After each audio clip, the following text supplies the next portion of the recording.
So sir బేసిక్‌గా economy అనేది చాలా వరకు కూడా కోచింగ్ తీసుకునే వాళ్ళందరూ టఫ్ సబ్జెక్ట్ అనుకుంటారు. సో నియర్లీ 15 ఇయర్స్ నుంచి మీరు ఆ సబ్జెక్ట్‌ని డీల్ చేస్తూ వస్తున్నారు. సో మీ ఎక్స్‌పీరియన్స్ ఏంటి? అంటే 2 రాష్ట్రాల్లో గ్రూప్స్‌కి సంబంధించి అది 1 గాని, 2 గాని ఎకానమీ పాయింట్ ఆఫ్ వ్యూలో 150 మార్క్స్, 150 మార్క్స్ ఉంది మేడం. సో ఈ 150 మార్క్స్‌కి అన్ని ఎగ్జామ్స్‌లో ఎకానమీ అనేది చాలా కీలకమైన పాత్ర. అందరూ టఫెస్ట్ సబ్జెక్ట్‌గా ఫీల్ అవుతూ ఉంటారు. కానీ ఎకానమీ అనేది మనం చాలా ఈజీగా నేర్చుకునే సబ్జెక్టు.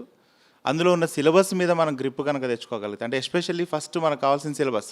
ముందు సిలబస్ ఏముంది, సిలబస్ అవగాహన తెచ్చుకొని ఆ సిలబస్ ప్రకారం ఇండియన్ ఎకానమీ ఏముంది, రీజనల్ ఎకానమీ అంటే ఫర్ ఎగ్జాంపుల్ తెలంగాణ ఎకానమీలో ఏ టాపిక్స్ ఉన్నాయి, ఆంధ్రప్రదేశ్ ఎకానమీలో ఏ టాపిక్స్ ఉన్నాయని కానీ మనం చదవగలిగితే చాలా ముందుకెళ్తాం. మేము మా మెరిట్ మైండ్స్ పాయింట్ ఆఫ్ వ్యూలో ఏం ఆలోచిస్తున్నామంటే, ప్రతి టాపిక్ అంటే ఫర్ ఎగ్జాంపుల్ ఇండియన్ ఎకానమీలో చాలా ఇంపార్టెంట్ ఏరియాస్ మనకు నేషనల్ ఇన్కమ్ లేదా జాతీయ ఆదాయం అని ఒక టాపిక్ ఉంటుంది.